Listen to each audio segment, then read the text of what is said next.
5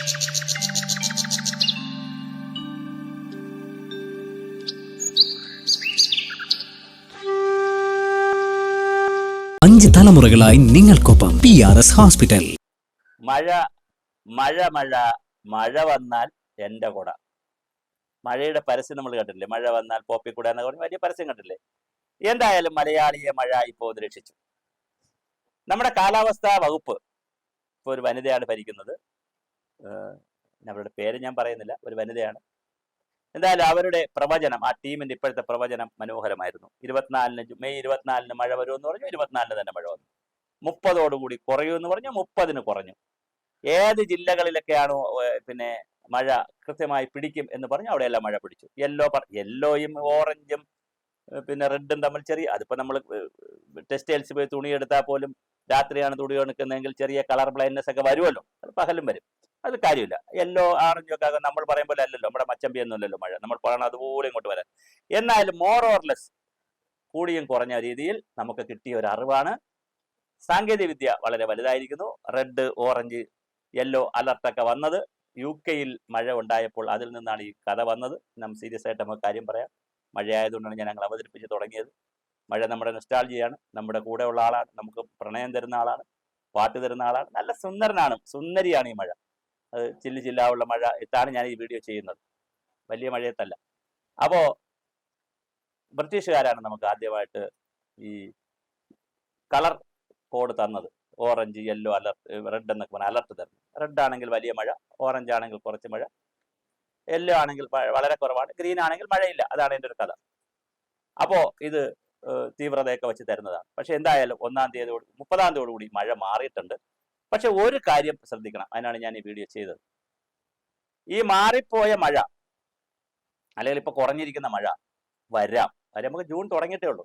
July, August, September പകുതി വരെ ഇത് പോകും. അപ്പൊ ഈ മഴ വരുമ്പോ ഇപ്പൊ ഒരു പ്രശ്നമുള്ളത്, കേരളത്തിൽ പെയ്തൊഴിയേണ്ട അല്ലെങ്കിൽ നമുക്ക് പെയ്ത് കിട്ടേണ്ട മഴയുടെ 100 ഇരട്ടി, 110 ഇരട്ടി, 200 ഇരട്ടി, 400 ഇരട്ടി വരെ എന്ന് പറഞ്ഞാൽ 10% കിട്ടേണ്ട സ്ഥലത്ത് 400%, 400 മില്ലിമീറ്റർ, 10 മില്ലിമീറ്റർ കിട്ടേണ്ട സ്ഥലത്ത് 400 മില്ലിമീറ്റർ വരെ മഴ കിട്ടിയ സ്ഥലങ്ങളുമുണ്ട്. ഞാൻ ഇതിന്റെ തന്നെ ഗ്രീൻ ഗ്ലോബലിൽ തന്നെ നമ്മുടെ ചാനലിൽ തന്നെ അതിന്റെ മഴയുടെ കണക്ക് വെച്ചിട്ട് വീഡിയോ ചെയ്തിട്ടുണ്ട്. അതുകൂടി നിങ്ങൾ കാണുന്നത് നന്നായിരിക്കും. അതുകൊണ്ടാണ് ഞാൻ വീണ്ടും ആ കണക്ക് പറയാത്തത്. അപ്പൊ അങ്ങനെ നല്ല മഴ വന്നത് ഇവിടുത്തെ ഡാമുകൾ പലതും തുറന്നു. ഡാമുകളിൽ ഇപ്പൊ നല്ല വെള്ളമുണ്ട്, വൈദ്യുതി ഉൽപാദനം കൂട്ടിയിട്ടുണ്ട്. എങ്കിലും ഡാമുകളിൽ വെള്ളമുണ്ട്. മണ്ണിൽ ധാരാളം വെള്ളം സാച്ചുറേറ്റ് ചെയ്തിട്ടുണ്ട്. എന്ന് പറഞ്ഞാൽ മണ്ണിൽ സ്പോഞ്ചിൽ വെള്ളം ഇരിക്കും പോലെ മണ്ണിൽ വെള്ളം ഇരിപ്പുണ്ട്. മലകളെല്ലാം കുതിർന്നിരിപ്പുണ്ട്, ബ്രെഡൊക്കെ കുതിർന്നിരിക്കുന്ന പോലെ കുതിർന്നിരിപ്പുണ്ട്. ഇനി വലിയ മഴ വന്നാൽ ശ്രദ്ധിക്കണം, നമുക്ക് അപകടം വരും. അപ്പൊ അങ്ങനെ വലിയ മഴ വരുമ്പോൾ ഉരുൾപൊട്ടൽ ഉണ്ടാകാതിരിക്കാൻ, മണ്ണിടിച്ചിൽ ഉണ്ടാകാതിരിക്കാൻ, പ്രളയം ഉണ്ടാകാതിരിക്കാൻ, വെള്ളക്കെട്ട് ഉണ്ടാകാതിരിക്കാൻ ഇപ്പൊ വെള്ളം നിൽക്കുന്ന സ്ഥലങ്ങൾ ഏതെന്ന് കണ്ടുപിടിക്കണം.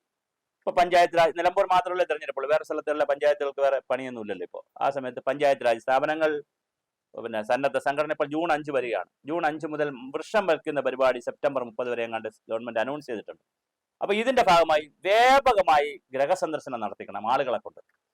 വീടുകളിലും പിന്നെ പറമ്പുകൾ, ഇപ്പൊ ഹരിതകർമ്മ മിഷനൊക്കെ ഉണ്ടല്ലോ, പറമ്പുകളിലൊക്കെ വ്യാപകമായി ഗൃഹസന്ദർശനം നടത്തി നദികളുടെ ചാനലുകൾ ക്ലിയർ ചെയ്യുക, തോടുകൾ മാലിന്യങ്ങളൊക്കെ വാരിമാറ്റിയ തോടുകളിലെ ചാനലുകൾ ക്ലിയർ ചെയ്യുക, വീടുകളിൽ വെള്ളക്കെട്ടുണ്ടാണെങ്കിൽ അവിടെ ചാനൽ ക്ലിയറൻസ് കൊടുക്കുക, മലകൾ വല്ലാതെ മലകൾ കുതിർന്നു നിൽക്കുകയാണെങ്കിൽ അവിടെ ആവശ്യമായ പ്രിക്കോഷൻ കൊടുക്കുക.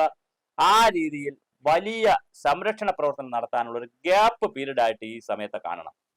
അങ്ങനെ നമ്മൾ എത്ര കണ്ട് പ്രൊട്ടക്ട് ചെയ്യുമോ നമ്മുടെ മണ്ണിനെയും വെള്ളത്തെയും പ്രതലങ്ങളെയും ഒക്കെ എത്ര പ്രൊട്ടക്ട് ചെയ്യുമോ അതനുസരിച്ചായിരിക്കും വരുന്ന ദുരന്തങ്ങൾ കുറയുന്നത്.